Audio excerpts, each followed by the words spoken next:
Hola, ¿qué tal? Espero estén muy bien. Bueno, como ustedes saben, hemos sacado hace poquito, hace un mes, casi un mes, hemos lanzado un nuevo libro que se los voy a mostrar de nuevo, que es Utopía y Mercado. Utopía y Mercado, pasado, presente y futuro de las ideas libertarias, editado por Interferencias, que es un sello de Adriana Hidalgo Editora. Es un nuevo sello muy interesante de pensamiento contemporáneo. Y hemos sacado este compilado con este título, Utopía y Mercado. Yo quería contarles, como dije un poco en un video anterior donde hacía el unboxing, sacaba el libro y un poco comunicaba que ya se encontraba o que estaba en vías de distribución. El libro ya está distribuido en las librerías, está en cadenas como Cúspide, por ejemplo, prontamente seguramente va a estar en Genio Ateneo. El libro se consigue en formato ebook, es decir, ya pueden acceder a él, pueden comprarlo. Y por eso yo quería hacer este video, un poco contando lo que yo llamo como la cocina, ¿no? A ver, era un video que quería hacer hace bastante tiempo, cuando estábamos armando el libro, haciendo como una suerte de revisión de la cocina de este libro, digamos, pero también de mi historia con las ideas libertarias.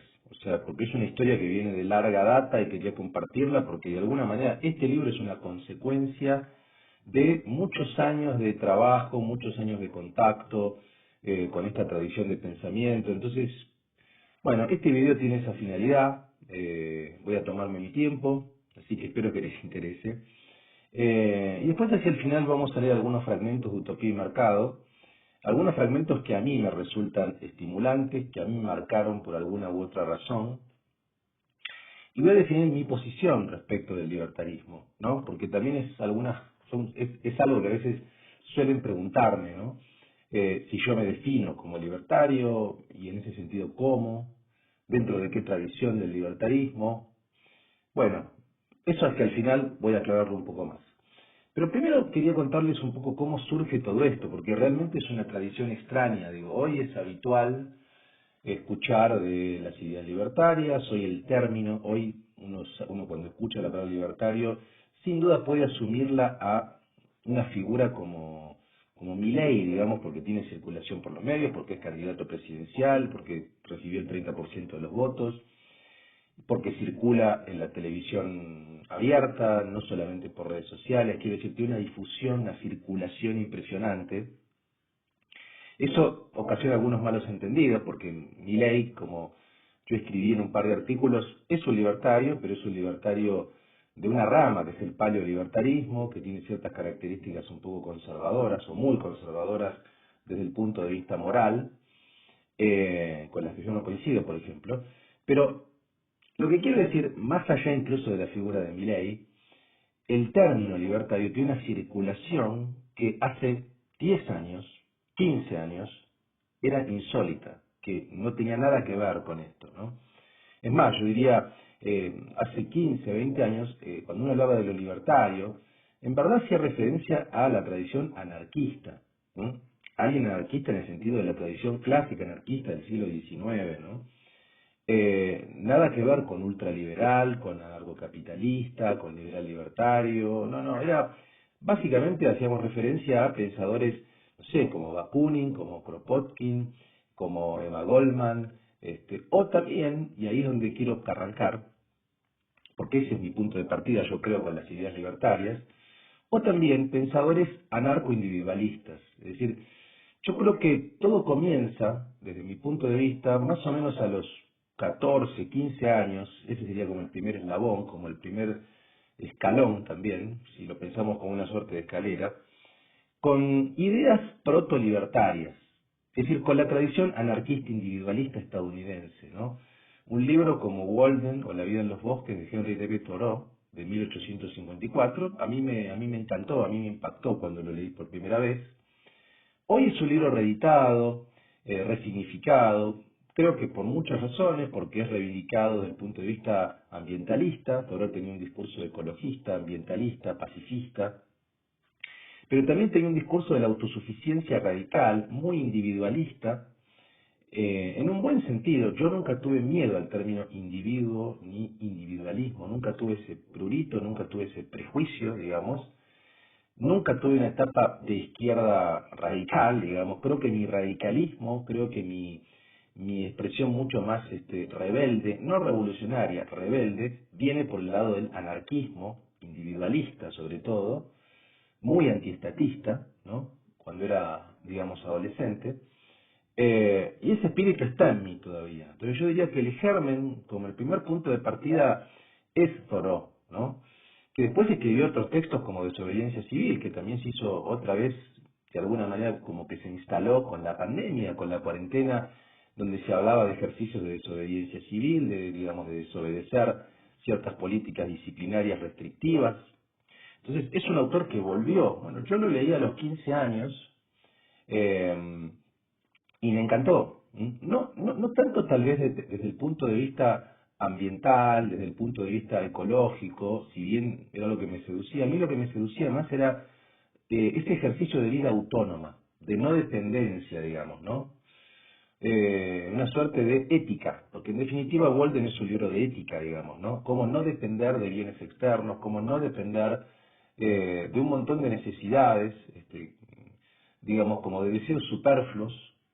Siempre me pareció interesante ese ejercicio de irse a vivir a un bosque y tratar de subsistir y tratar de armar una vida independientemente de un montón de supuestas necesidades instaladas o prefabricadas, digamos, ¿no?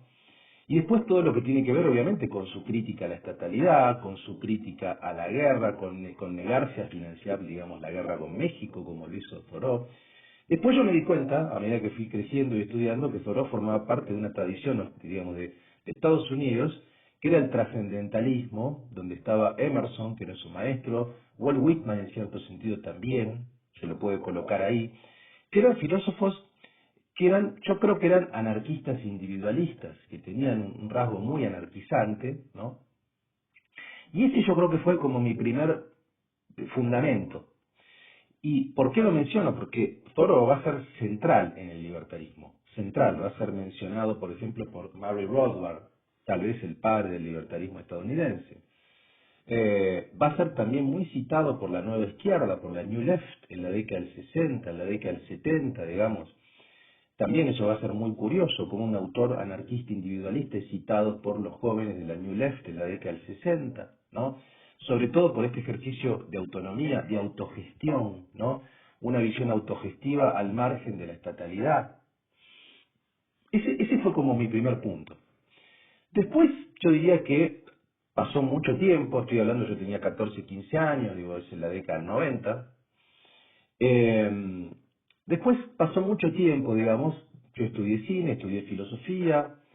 Mientras estudié filosofía tuve una cierta seducción, por así decirlo, con la filosofía de Nietzsche, que Nietzsche también es un filósofo que tiene un marcado individualismo, o por lo menos como una marcada singularidad aristocrática en su pensamiento. Siempre me sedujo también fuertemente, probablemente esa seducción con Nietzsche acentuó este elemento de la singularización. Siempre me gustó mucho más la singularización que lo común. Es un temperamento que yo tengo, digamos. Todas las filosofías de lo común que disolvían la singularidad me hacían sospechar. Sean de izquierda o de derecha, digamos, ¿no? Disolver la singularidad desde el punto de vista del comunismo o disolver la singularidad desde el punto de vista de la nación, del Estado-nación, fascista, por ejemplo, siempre me hacían sospechar, siempre tenía cierta fobia a eso. Entonces, la verdad que la atracción con la singularidad anárquica era algo que me atraía mucho. Nietzsche probablemente haya sido también algo que reforzó, pero sobre todo, uno puede tomar a Nietzsche como un segundo escalón. Hay un momento que es definitorio, cuando yo empecé a estudiar la filosofía francesa, que fue un poco mi área en la carrera de filosofía, ya institucionalizado, digamos, y cuando me empecé a dedicar al pensamiento francés de la segunda mitad del siglo XX y empecé a trabajar sobre todo la obra de Michel Foucault y la obra de Gilles Deleuze, que también son dos filósofos que yo considero que tienen rescates de la singularidad profundos, ¿no? Yo creo que Deleuze hace un rescate de la singularidad central en juego con el acontecimiento, pero nunca disuelve la singularidad, al revés, digamos, resalta la diferencia, y me parece que Foucault también, ¿no? Foucault ha trabajado cuestiones que tienen que ver con la estética de la existencia, digamos, a veces se habla de cierto dandismo que se discute en Foucault. Eh, está todo el tema de la ascesis en el Foucault de fines de la década del 70, principios de la década del 80. Digo, la cuestión del individuo en Foucault es importante, ¿no? En relación con los placeres, sobre todo. Por eso también fueron filósofos que me atraían profundamente y por sus críticas por derecha y por izquierda, porque criticaban de manera impiadosa a la derecha y a la izquierda, ¿no?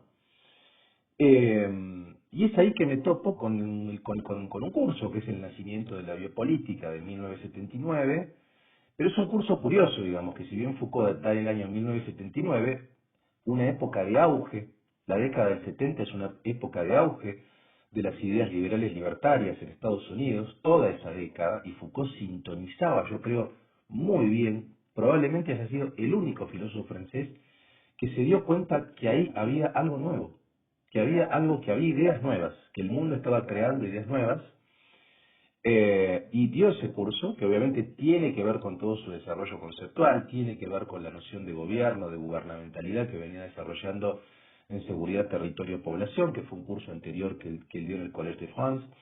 Eh, por tanto, hay una continuidad, la noción de conducción de conductas, de autolimitación de gobierno, y es ahí que yo me topo con ese curso, lo leo en el año 2008.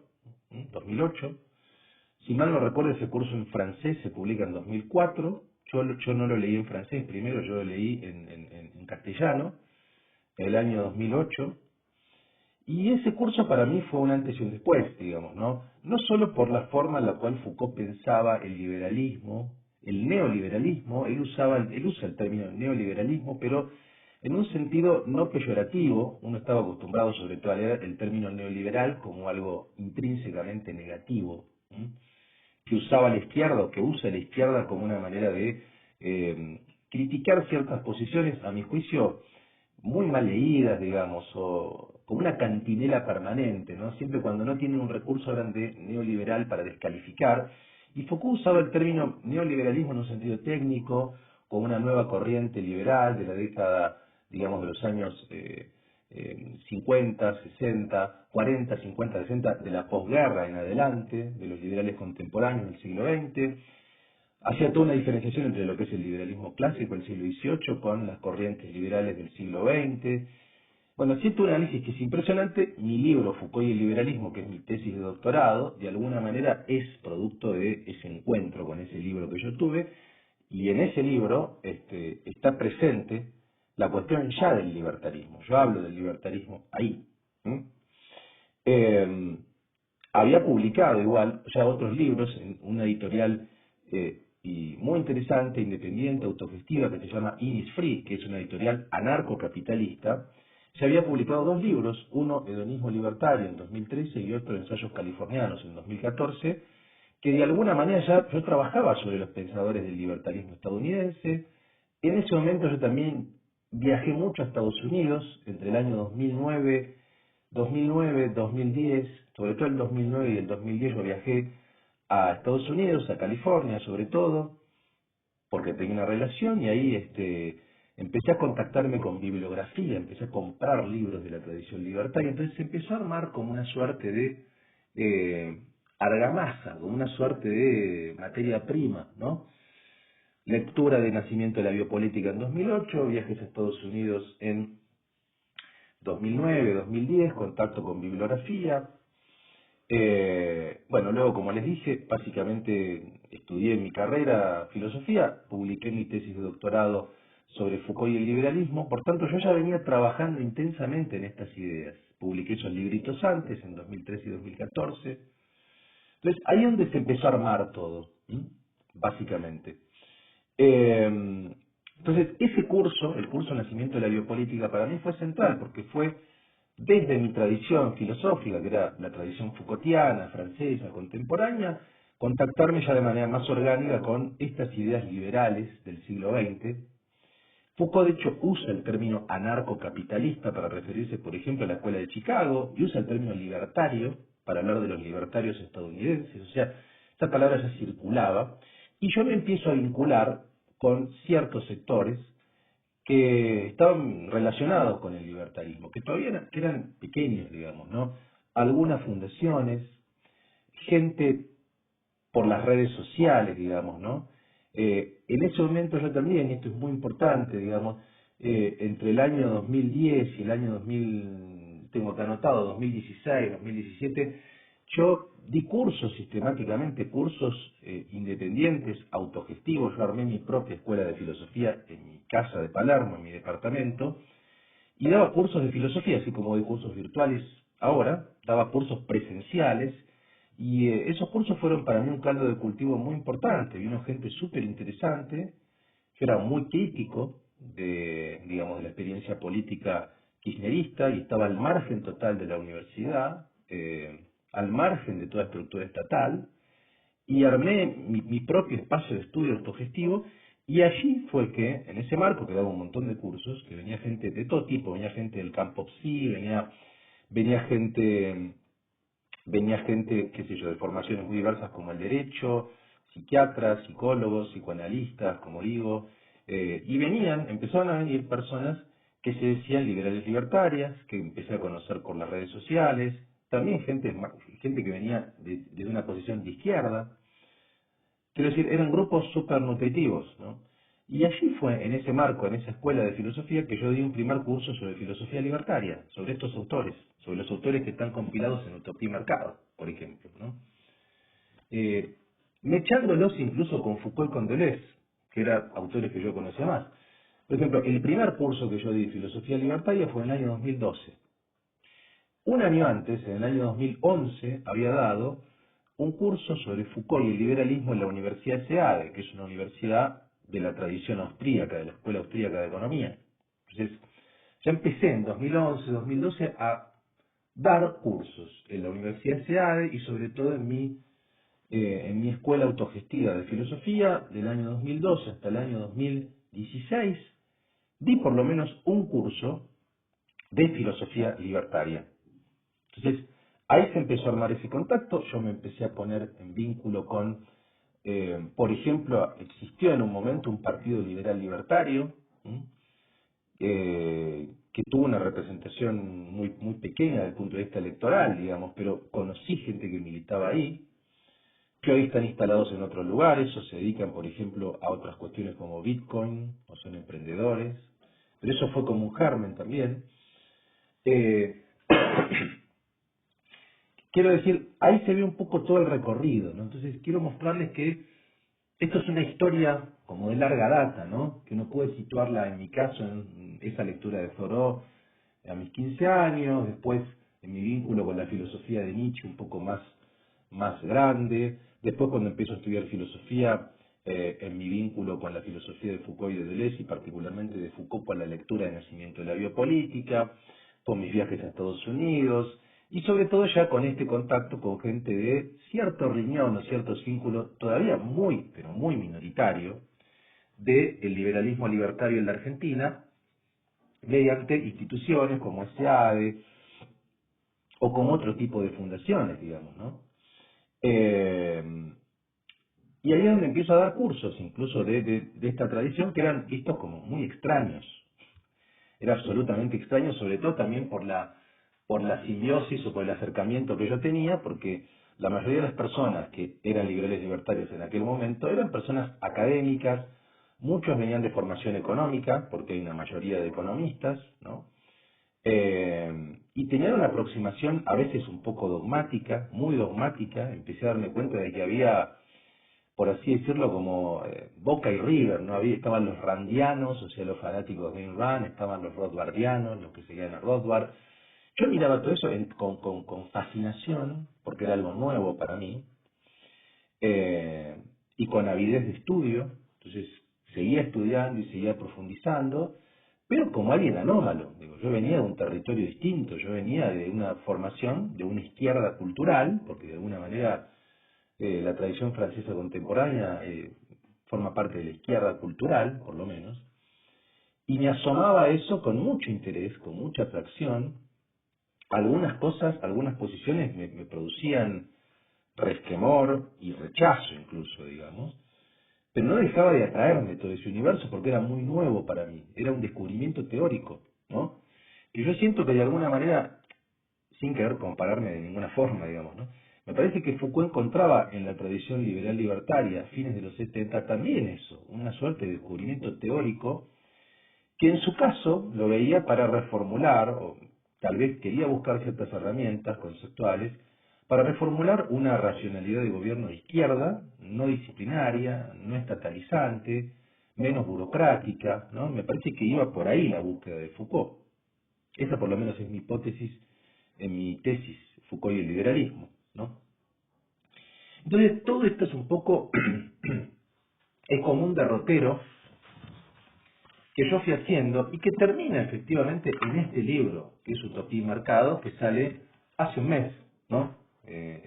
Fines de julio, principio de agosto de 2023, y que obviamente coincide con otra situación, con otra coyuntura, digamos, ¿no? Hoy el libertarismo, hoy lo libertario, de alguna manera está de moda.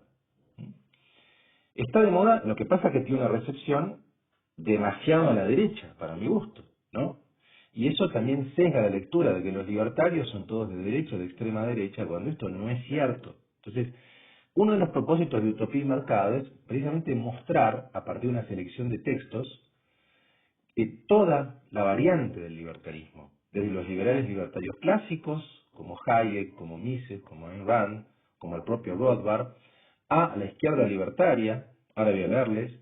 Hay autores muy poco conocidos como Kevin Carson, como Sheldon Richman, que tienen análisis, yo diría, desde el punto de vista del diagnóstico, prácticamente marxista, pero su salida no es una salida de planificación, no es una salida de economía centralmente planificada, ni mucho menos, sino es una salida precisamente libertaria, que diferencian capitalismo de mercado. O sea, son análisis mucho más finos, mucho más refinados, mucho más sutiles, que le dan mucha importancia a las minorías raciales, sexuales y que defienden la autonomía de sus cuerpos.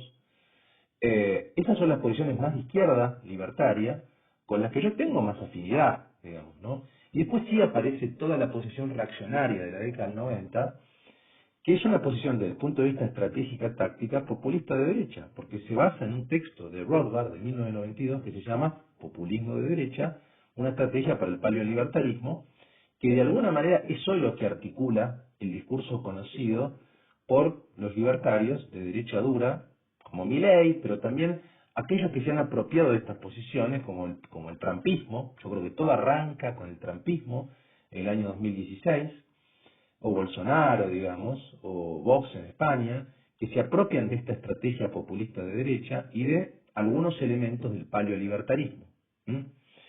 Entonces, esto es un poco lo que yo quería contarles para que tengan en cuenta cuáles son los elementos, ¿no? O cuál es mi historia en relación con el libertarismo y cuáles son los elementos que a mí me interesan. Ahora, si tengo que mencionarlos específicamente, ¿cuáles son los elementos? A mí hay algo que me seduce mucho el libertarismo, que tiene que ver con, no tanto con la política libertaria, sino con la ética. Para mí, básicamente lo que más me interesa es la cuestión ética, y tiene que ver con la autonomía. Con la autonomía, con el principio de autopropiedad sobre nuestros cuerpos, todo se deriva de ahí, con la autonomía, con la autogestión desde el punto de vista del trabajo, con crear el propio trabajo, que uno cree su trabajo. Hoy también está de moda hablar de las plataformas digitales y de la creación del trabajo, de cualquier aplicación que nos sirve para hacer tal y tal cosa, de ponerse una cámara de streaming y de vender su propio contenido. Bueno, yo hago esto de manera intuitiva hace por lo menos 10 años con mis cursos virtuales. O sea, soy un trabajador autogestivo que vende su fuerza de trabajo cognitiva mediante plataformas y mediante dispositivos digitales hace por lo menos 10 años. Entonces, algo para mí es muy natural. Hoy se ve esto en aplicaciones muy diversas, que tienen que ver con el delivery, que tienen que ver con Uber, que tienen que ver con lo que ustedes quieran, digamos, ¿no? Que precisamente son el caldo de cultivo también de muchos votantes de Milei. Entonces, todo esto, todo lo que tiene que ver con la autopropiedad del cuerpo, con la autonomía, con la autogestión laboral, a mí es lo que más me seduce de la tradición libertaria. Entonces, yo, de alguna manera, si tengo que definirme, digamos, porque a veces sí me preguntan si yo soy un libertario, Sí, a ver, yo creo que sí, digamos, yo acá haría una diferenciación entre dos planos, como digo, el plano ético y el plano político. ¿M? O como lo plantea Deleuze, lo molecular y lo molar, o la micropolítica y la macropolítica. ¿Qué es la micropolítica? Es la política de la vida cotidiana, como uno vive, es la forma de vida, básicamente, digamos, ¿no? Desde el punto de vista molecular, desde el punto de vista micropolítico, yo siempre me sentí una persona libertaria en el sentido de mi modo de vida, digamos, ¿no? O sea, de tratar de vivir con libertad, de tener vínculos más de amistad que en términos de jerarquías de parentesco, es decir, pareja, familia tradicional. Siempre fui un poco refractario a eso, nunca me configuré de esa manera. Desde el punto de vista del trabajo, trabajé un tiempo en relación con dependencia, digamos, de dependencia, pero nunca me sentí muy cómodo, siempre me sentí más cómodo de manera autogestiva o vendiendo, digamos, como ofreciendo mi fuerza de trabajo a privados o públicos. Pero yo siento que tengo un ethos, una ética que es libertaria, desde el punto de vista sexoafectivo, desde el punto de vista laboral, ¿no?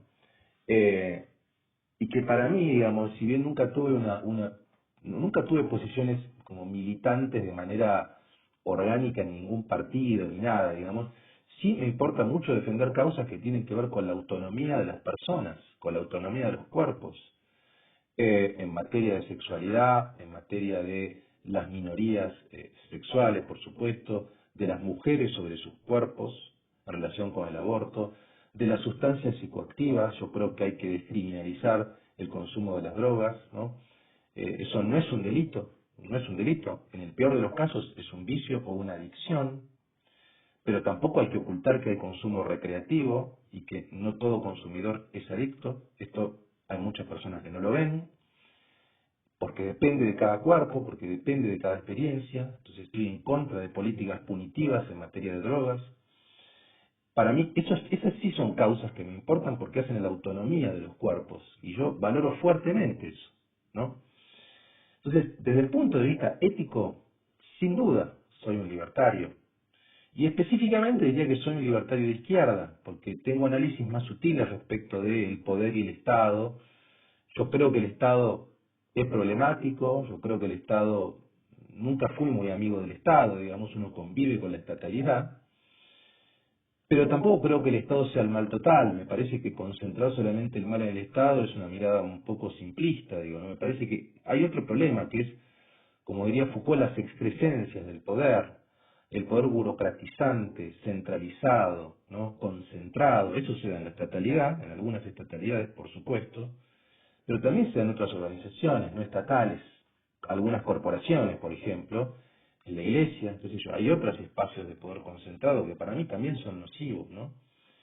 O este análisis un poco más fino entre capitalismo y mercado libre. El capitalismo, a mí me parece que hay un análisis un poco ahistórico de muchos libertarios y no se dan cuenta que el capitalismo no es que nace de la nada, nace como consecuencia de un régimen neofeudal, como consecuencia de actos de coacción, de violencia. La acumulación originaria que describe Marx no es un mito, o sea, realmente coincido con esa posición.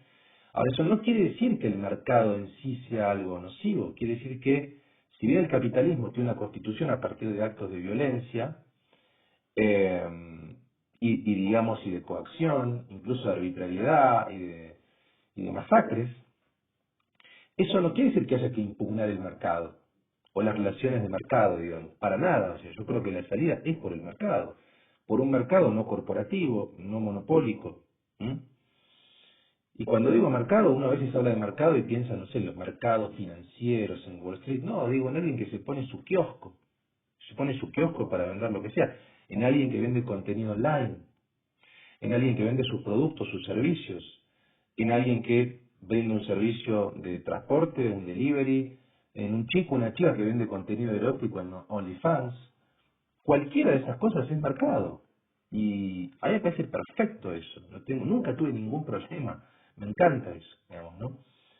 Eh, entonces, eso me parece importante, por eso me acerco a posiciones más de libertarios de izquierda, porque son más finos en algunos análisis que otros libertarios, ¿no?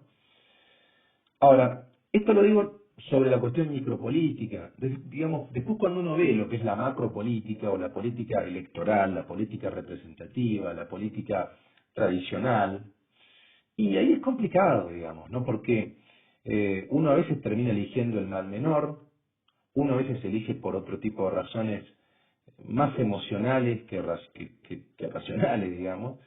Eh, yo en general siempre solía votar posiciones, por lo menos en los últimos años, posiciones liberales progresistas o digamos, socioliberales, posiciones de centro izquierda por ahí a veces, o de centro derecha en otras, pero me movía por ese lugar, digamos, ¿no?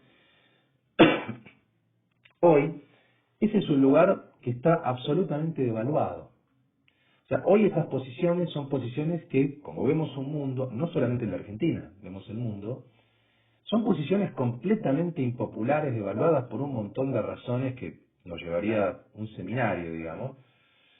Y hoy eso también es un establishment que está en decadencia. O sea, lo que uno podría identificar como el Partido Demócrata, como el ala de centro del Partido Demócrata, como Clinton, Obama, que a mí esas posiciones hace 10 años me parecían razonables, digamos, ¿no? Y que probablemente me siguen pareciendo razonables, pero hoy el contexto cambió y hoy la verdad que esas posiciones son impopulares, son de alguna manera el statu quo de hace mucho tiempo, ¿m? Y además hay algo que todavía es más complicado, que es hubo cierta deriva identitaria de esas posiciones progresistas, liberales, en clave de política identitaria, muy endogámica, e incluso que llevaron a posiciones que yo diría punitivistas, canceladoras, bueno, todo el auge de los últimos años de estas reacciones de la cancelación o digamos o de la denuncia, que a mí me pareció siempre espantoso todo eso, ¿no? Entonces, esas posiciones, digamos, desde el punto de vista macropolítico, que uno podría calificar de centro izquierda a veces, hoy están completamente deshilachadas y tenemos posiciones más de derecha o extrema derecha o posiciones de izquierda más duras, digamos, ¿no? Entonces, respecto de la política electoral o de la política o digamos o de la macropolítica, y estoy escéptico, tengo una posición que es absolutamente escéptica, digamos, ¿no? Y creo que en ese sentido eso es lo que propicia también salidas populistas por derecha, que corresponden a este discurso paleolibertario, ¿no? Que es un discurso desde el punto de vista moral reaccionario, ¿no? Entonces, si me toca definir como libertario, sí, yo diría que soy un libertario, sobre todo desde el punto de vista ético, y específicamente soy un libertario de izquierda. ¿Sí? Esa es un poco mi posición. Entonces, por ahí, para de a poco cerrar, les quiero leer algunos pasajes de Utopía y Mercado, ¿sí? Algunos pasajes. Uno que a mí me parece central para entender, que es de Murray Rothbard. A mí el autor que más me interesa del libertarismo es Rothbard, no Rand. Rothbard me interesa mucho más. Primero porque creo que intelectualmente es más efervescente, es alguien que puede pasar de posiciones de izquierda a posiciones de extrema derecha, es alguien que creó un montón de instituciones, organismos libertarios, un activista impresionante, una gran cabeza.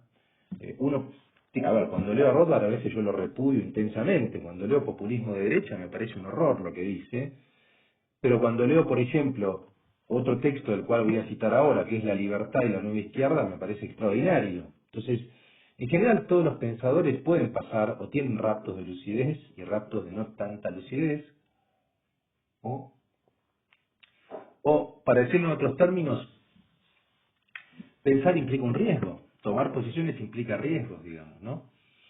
Entonces vean lo que dice acá Rothbard en Utopía y Mercado. Nosotros separamos esta parte que se llama, o que yo titulé, El acción a la no agresión, que forma parte del Manifiesto Libertario.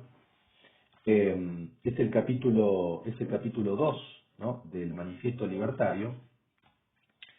Entonces vean lo que dice, porque acá para mí está, cuando yo leí esta definición de lo libertario, dije, ah, bueno, esto, yo me identifico con esto, la verdad, ¿no? Vean lo que dice. Si ningún hombre puede cometer una agresión contra otro, si en suma todos tienen el derecho absoluto de ser libres de la agresión, entonces esto implica inmediatamente que el libertario defiende con firmeza lo que en general se conoce como libertades civiles. La libertad de expresarse, de publicar, de reunirse, de involucrarse en crímenes sin víctimas, tales como la pornografía, la desviación sexual y la prostitución, que para el libertario no son en absoluto crímenes, dado que define un crimen como la invasión violenta a la persona o propiedad de otro.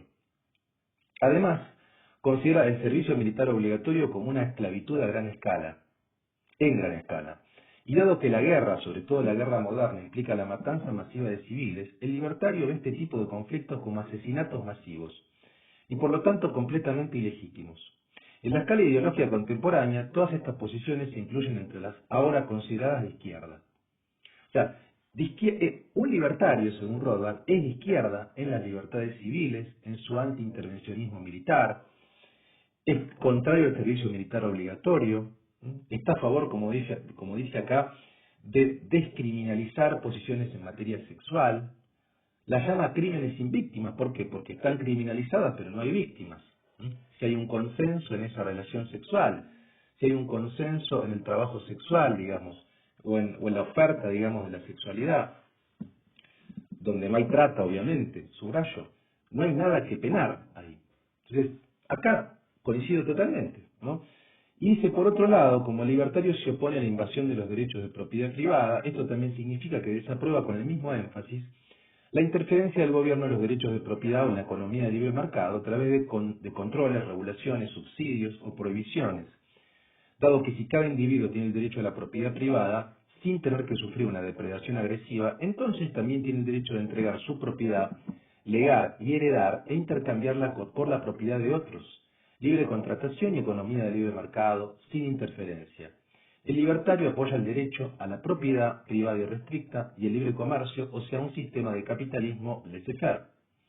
Nuevamente, en la terminología actual se llamaría extrema derecha la posición libertaria sobre la propiedad y la economía.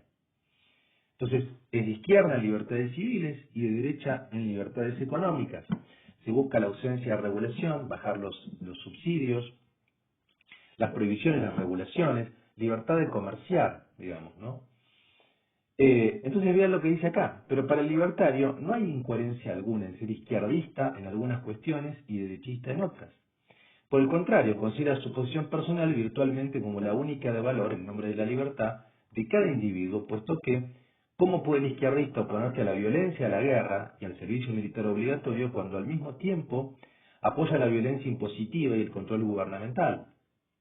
¿Y cómo puede el derechista victoriar su devoción a la propiedad privada y la libre empresa cuando al mismo tiempo está a favor de la guerra, del servicio militar obligatorio y la proscripción de actividades y prácticas no invasivas que él considera inmorales?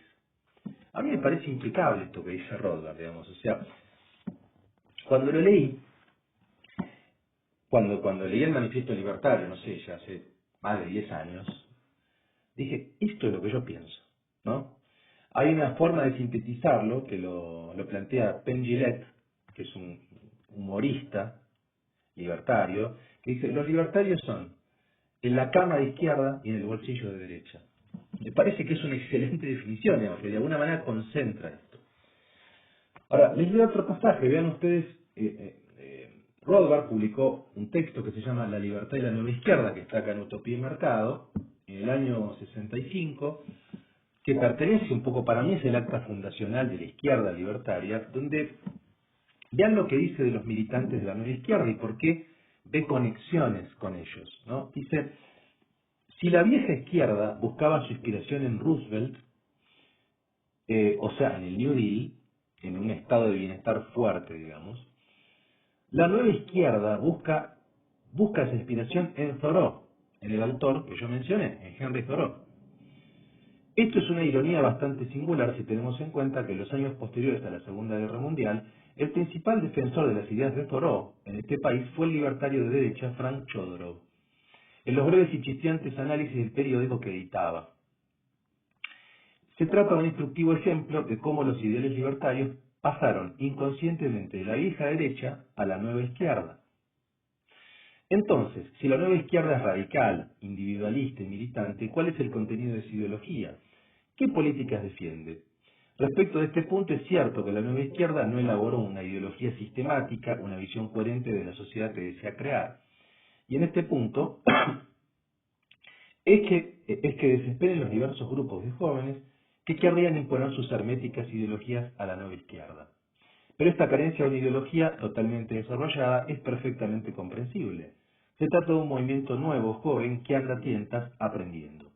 Pero vean lo que decía Rothbard acá, o sea, la nueva izquierda, la New Left, no tenía como modelo a Roosevelt, ni el New Deal, ni ese aparato estatal burocrático, regulador, sino a Thoreau, un anarquista individualista, autogestivo, ¿no? Y de hecho los modelos que después va a repasar Rothbard, por ejemplo de los Panteras Negras, por ejemplo de otros grupos, eran organizaciones al margen del Estado. Entonces también cuando leo esto de, bueno, esa operación que yo hice de Thoreau, después por la filosofía francesa, que era una filosofía de izquierda, digamos, de una izquierda libertaria, heredera de Mayo del 68, al libertarismo, no es un capricho, tiene una lógica, y esta lógica la encuentro en este texto de Rothbard, digamos, que se llama La libertad y la nueva izquierda. Y después otros textos, por ejemplo, un texto hermoso de Kevin Carson que se llama El puño de hierro tras la mano invisible, del cual hemos compilado un extracto acá en Utopía y Mercado, donde claramente marca la diferencia de lo que es el libertarismo de izquierda de otras posiciones, en la formación del capitalismo, como yo recién les decía, digamos, ¿no? Entonces, vean lo que dice acá, dice, gran parte de tal intervención del Estado en la formación del capitalismo, a eso se refiere, es tácitamente asumida por los libertarios de derecha como parte del sistema de mercado. Aunque unos pocos intelectualmente honestos como Rothbard y Hess han estado dispuestos a examinar el papel de la coerción en la creación del capitalismo. La escuela de Chicago y los randianos toman como dadas las relaciones de propiedad existentes y el poder de clase. Su libre mercado ideal es simplemente el actual sistema menos las regulaciones progresistas y el estado de bienestar. Pero los libertarios genuinos tienen un valor para la izquierda libertaria y no deberíamos conceder el término a nuestros enemigos. De hecho, el capitalismo, un sistema de poder en que la propiedad y el control están divorciados del trabajo, podría no sobrevivir en un libre mercado. ¿Sí? Pero lo que está diciendo es no hay que confundir libre mercado con capitalismo. Más bien, lo que hay que marcar, dice Carson, es que el capitalismo precisamente se opone al libre mercado, en el sentido de que tiene un origen feudal, corporativo y estatista en su nacimiento. De hecho, el propio Deleuze también dice eso. Vean ustedes, dicen que el capitalismo siempre fue estatista. Pero eso es un argumento para los libertarios para decir, bueno, entonces busquemos un digamos, auténtico libre mercado. No para fugar por una economía centralmente planificada que fue una catástrofe totalitaria, digamos, como se lo ve en la Unión Soviética. Entonces, estas son las posiciones interesantes, a mi juicio más sutiles y menos conocidas, porque hoy no están difundidas, ¿no? Otro pasaje, en este caso, de otro autor que se llama Sheldon Richman, que hemos compilado acá en Utopía y Mercado, que se llama Izquierda Libertaria, Libre Mercado, Anticapitalista, el ideal desconocido. Entonces vean lo que dice Sheldon Richman, dice, a diferencia de los libertarios que no son de izquierdas, quienes parecen poco interesados, incluso hostiles a las preocupaciones per se del proletariado, los libertarios de izquierda empatizan con los esfuerzos de los trabajadores para mejorar su condición. Bastiat, al igual que Tucker, apoyó los sindicatos de trabajadores. Sin embargo, hay poca afinidad por los sindicatos corporativistas gubernamentales, que es lo que existe en Argentina, que representan poco más que una supresión corporativista del movimiento laboral de ayuda mutua, espontáneo y autoconducido anterior al New Deal, con sus huelgas de solidaridad y boicots no autorizados. Y vean lo que dice más adelante, ya el apoyo de los trabajadores, por supuesto, ¿no? Y vean lo que dice un poco más adelante, que es interesante. Dice, en un mercado libre los libertarios de izquierda esperan menos empleo asalariado y más empresas propiedad de los empleados, cooperativas, sociedades y empresas individuales. Vean lo que decía este texto, es un texto del año, ya les digo, del año 2011. O sea, pasaron 12 años. La revolución de las computadoras de bajo costo, la internet y la maquinaria barata hacen esto más factible que nunca. No habría socialización de costos por medio de subsidios al transporte que favorezca al comercio nacional por encima del regional y del local. Se puede esperar que el espíritu de independencia genere un movimiento hacia estas alternativas por la mera razón que el empleo implica en cierta medida el sometimiento a la decisión arbitraria de otro y la posibilidad de un despido repentino. Entonces, lo que está diciendo acá este autor, Richman, es que precisamente por la revolución digital, por las plataformas, el autoempleo, la creación del empleo va a ser algo que va a crecer. Y de hecho es lo que está creciendo y es lo que también hace que yo creo que el discurso libertario capte cada vez más gente, que no quiere trabajar en relación de dependencia y que gana mucho más dinero trabajando de manera independiente, autónomo. Otro fragmento respecto de las minorías, dice de este autor, Sheldon Richman: fieles a su herencia, los libertarios de izquierda defienden a otros grupos históricamente oprimidos: los pobres, las mujeres, la gente de color, los homosexuales, los inmigrantes, legales o ilegales. Los libertarios de izquierda consideran que los pobres no son oportunistas vagos, sino víctimas de los infinitos obstáculos para acceder a recursos propios, a la asistencia mutua o una educación digna. Los libertarios de izquierda se oponen desde ya a la opresión del gobierno a mujeres y a las minorías, y también quieren combatir la opresión social no violenta como el racismo y el sexismo. Como estas no son ejercidas a la fuerza, los métodos de oposición tampoco deben conllevar fuerza o estatismo. Por lo tanto, la discriminación racial y sexual debe combatirse por medio de boicots, publicidad y manifestaciones, no por medio de la violencia o leyes antidiscriminatorias. Bueno, acá esto se puede debatir, digamos, ¿no? Se oponen, por ejemplo, a los cupos forzados estatales, pero lo que me importa es que estos elementos de desigualdad racial, sexual, son una bandera para los libertarios de izquierda. O sea, la minoría es muy importante. Ahí se ve el elemento, si ustedes quieren, izquierda, en su apoyo a los trabajadores, a las minorías, pero no con salidas estatales, no con sindicatos corporativos y tampoco con políticas forzadas estatales, sino con, como dicen acá, por ejemplo, con boicots, con publicidades en contra, con otro tipo de campañas, ¿no? A mí me hace acordar un poco también a la teoría queer de principios de los 90, que también fue una salida no estatal a la injuria, a la discriminación, a las minorías LGBT. O sea, toda esta dinámica de la resignificación, la apropiación de la injuria que hacía la teoría queer, era una forma, de alguna manera, de defensa, no estatal, mediante la resignificación de esa palabra y tomarla como una bandera de orgullo, digamos. Y después el despliegue performativo en ese sentido. Entonces, yo veo acá también conexión con otras posiciones no estatales. Y el último texto, porque tampoco quiero apabullarlos, acá compilamos en Utopía y Mercado un texto también de Wendy McElroy, una feminista libertaria, que tiene un texto que se llama XXX, el derecho de la mujer a la pornografía, y defiende una posición feminista y al mismo tiempo pro-sex, digamos, ¿no? Es decir, a favor del trabajo sexual, una defensa del trabajo sexual y particularmente de la pornografía como un espacio de expresión, de experimentación segura, y de defensa de los derechos de las mujeres, ¿no? Y sobre todo de defensa desde el punto de vista del deseo femenino. En general, en los últimos años ha habido una centralidad en la figura de la víctima, no del deseo. Entonces, este texto de Wendy McElroy, a mi juicio, es súper interesante. Vean lo que dice, por ejemplo, en un pasaje. Dice: la pornografía y el feminismo tienen muchas cosas en común. Ambos se centran en la mujer como ser sexual. La pornografía se preocupa por el acto físico en sí. El feminismo estudia cómo impacta el sexo en la mujer histórica, económica, política y culturalmente. La pornografía es una de las ventanas a través de las que la mujer entrevé las posibilidades sexuales que están abiertas para ella. No es nada más que la libertad de expresión aplicada al ámbito sexual, el feminismo de libertad de expresión aplicado a los derechos sexuales de la mujer. Bueno, y sigue con una defensa. Obviamente Wendy McElroy tiene mucho que ver, yo creo, también con ciertas posiciones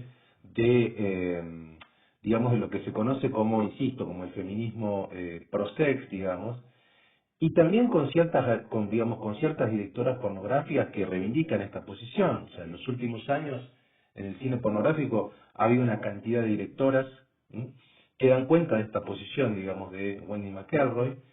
Hay una presencia femenina atrás de las cámaras también. Entonces, bueno, es un poco un ejemplo para mostrarles otros sectores del libertarismo que salen un poco del discurso mainstream hoy. O sea, hoy uno cuando ve un libertario probablemente piense en Argentina en Milei. Y Milei forma parte de la tradición libertaria, pero sobre todo de la tradición paleolibertaria, que no voy a comentarla acá porque ya publiqué un par de artículos, si quieren después se los comparto si les interesa, que es una tradición de los 90, que es una reacción, ¿no?, muy conservadora. Pero bueno, como ese es el discurso que circula, prefiero darle voz a los libertarios clásicos, a mi juicio como Rothbard en los 70, a la izquierda libertaria de los 60, o el feminismo libertario de Wendy McElroy, que son discursos no tan conocidos. Entonces creo que es la oportunidad, si las condiciones audibles, las condiciones de escucha, ahora son más propicias, bueno, aprovechemos para conocer toda la tradición libertaria, que es súper estimulante. Entonces, simplemente con este camino los invito a que lean Utopía y Mercado, ¿no? A que lean, es un libro que pueden entrar por diferentes partes, ¿no? Que pueden ir leyendo artículo por el orden que ustedes quieren. Entonces, los invito, si les interesa conocer realmente en profundidad la tradición libertaria, a que lo compren, a que lo lean, a que lo discuten, ¿no?, a que lo discutan. Utopía y Mercado, editado por Interferencias. Eh, el libro entiendo que va a tener distribución también en toda América Latina, porque sé que hay amigos de América Latina, amigos y amigas que me han consultado, así que en principio en Argentina ya está distribuido y lo pueden encontrar, también en formato ebook. Así que bueno, espero que les haya interesado, por ahí fue un poco largo, pero quería contar mi historia con las ideas libertarias, la cocina tal vez un poco del libro, un poco el origen de los textos, y sobre todo marcarles mi posición para aquellos que tal vez no estaban al tanto. Así que les mando un abrazo y sigamos en contacto por esta vía, por la vía digital o por cualquier vía. Gracias.